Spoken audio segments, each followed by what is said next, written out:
What's going on, everybody? Welcome back to TTP Ravens Media, bringing you Ravens content every single day. If you want to see that daily Ravens content, make sure to hit the subscribe button down below and hit the notification bell if you want to get notified every single time I upload a brand new video. Before I get into this video, I want to preface this by saying this video is pre-recorded. I'm out of town. I will be back on Wednesday. This should be uploaded on Tuesday, so I will be back tomorrow. My video will probably be tomorrow night. And I live on the West Coast, so it'll probably be a late video if you're, in Baltimore on the East Coast or something like that. I apologize, but you'll be able to watch it, Thursday morning if there's any sort of news or something like that that has come out. If you want any quick thoughts if something massive happens, you can check out the Twitter at TTB_Ravens. I'll probably tweet quick thoughts about it or something like that. But hopefully no major news happens, and I'll be back if major news does happen, very soon. So, don't be worried if I don't make a video about something that is, crazy and something like that, like a Lamar extension or something. But that's it for the intro. This video, it's going to be a fun one to talk about. So I absolutely want to hear all of your comments, thoughts, and opinions down below in the comment section. Because this is a good one. Finally, the Ravens got some respect and some rankings. ESPN's Sam, I think it's Acho, ranked the top 5 defenses in the NFL, and I'll go through them. Number 5, the LA Chargers. Number 4, the Washington Football Team. Number 3, the Tampa Bay Buccaneers. At number 2, the Pittsburgh Steelers. And at number 1, the Baltimore Ravens. Ravens ranked as the number 1 defense in the NFL. Let's talk about it, because I think it's very well a good possibility. But let's talk about why. Because I think the biggest thing that you look at with the Ravens and you see the roster, right? And it's like, okay, they got Pro Bowlers on Pro Bowlers.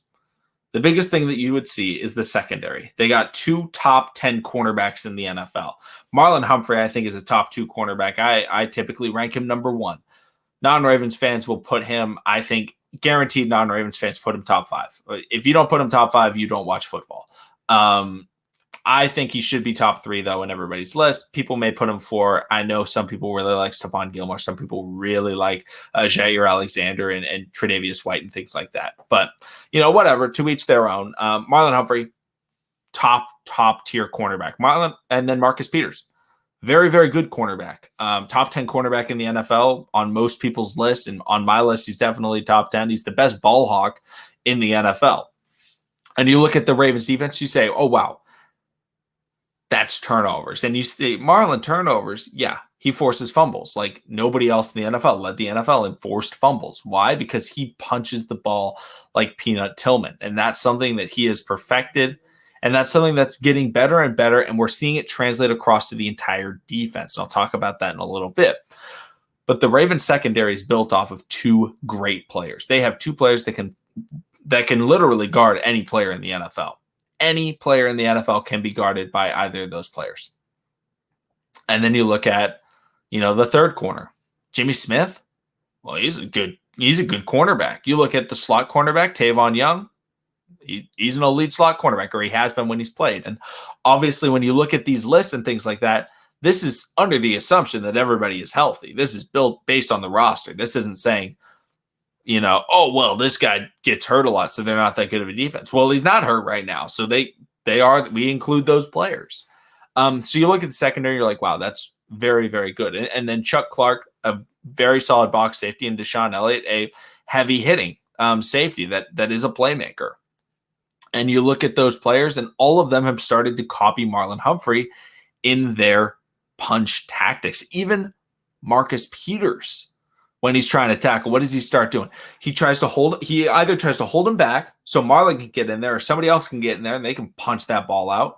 Or if he sees somebody else, he's coming in. He's trying to rip at that ball. The Ravens' entire defense last year showed that they have a willingness and a drive to force fumbles.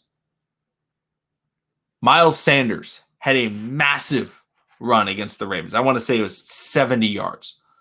Deshaun Elliott chased him down, punched that ball out.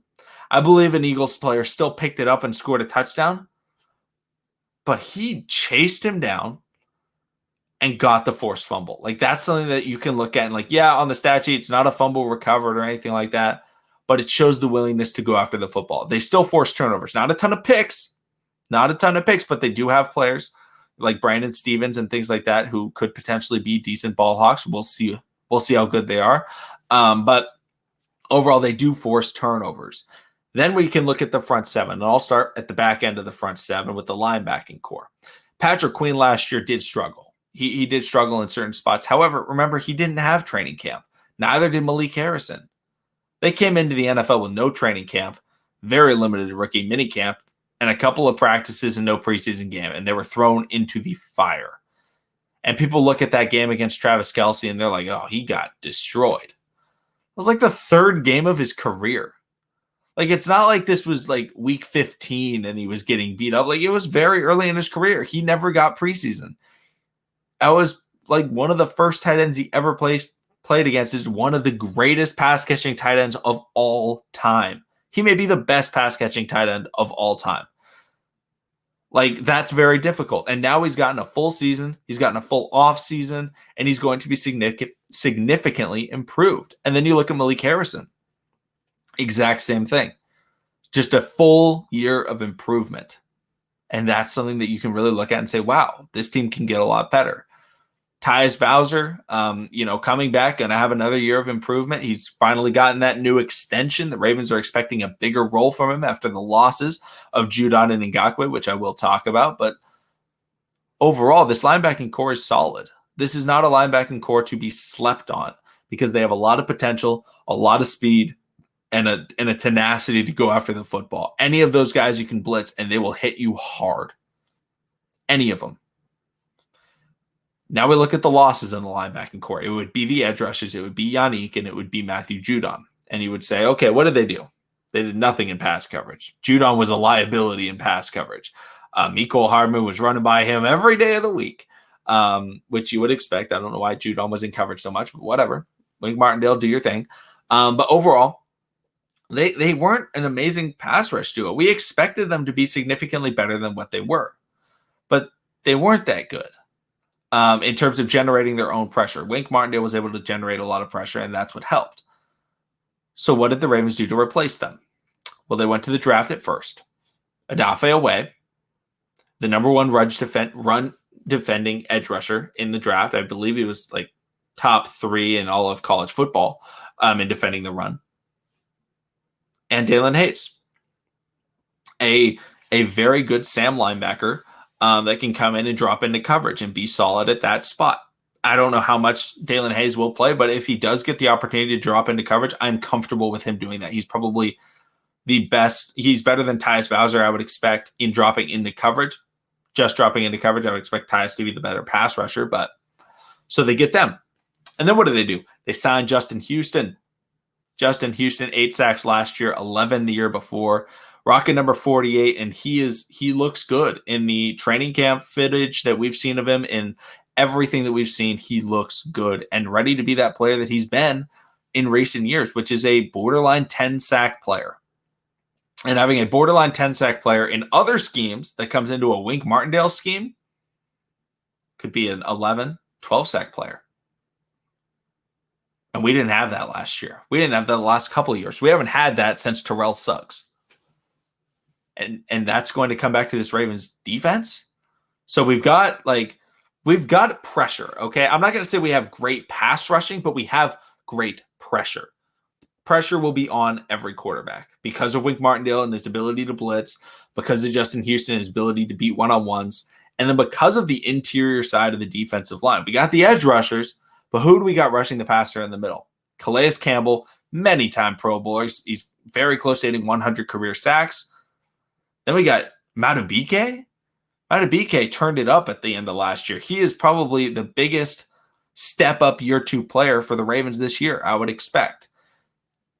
That's big. And then we also have big baby Brandon Williams, another very good player on this defense. You can't find a hole in this Baltimore Ravens defense. What is the hole? I dare somebody to comment what the hole is. Because it used to be there's no edge rusher, but now we have Justin Houston. And Justin Houston isn't 22-sack Justin Houston, but he's a very competent, very proven edge rusher. and then he's mentoring Odafe Away, who has arguably the highest potential at the edge rusher position in the draft class. Him and Gregory Rousseau would be those two guys. Like, this is a scary defense. Being number one, I absolutely can get behind.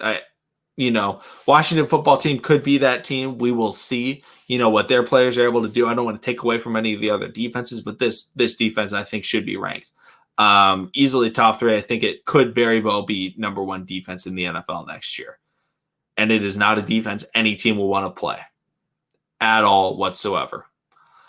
Comment your thoughts and opinions on the video. Comment your thoughts and opinions on the Ravens defense. And I will see all of you again tomorrow. And I will actually have a live video, not pre-recorded tomorrow. So if any news happen, that'll be when it is. And as an update, Saturday will be the first of the preseason games for the Ravens, and I will continue the trend through the regular season and into the postseason. I will stream for 1 hour before the games. So this upcoming game is at 7 p.m. Eastern time. I will start streaming at 6 p.m. Eastern time, answer any questions you have. And then right when the game ends, I'll try and stream for about an hour. I can go longer than an hour. We'll see how many questions y'all have. But right when the game ends, you can come back to the channel. I'll be answering any questions, analyzing the game, talking about players, talking about future matchups, all that stuff. I'll talk about it. But thank you, everybody, for watching. Subscribe for daily Ravens content, and I will see all of you again tomorrow.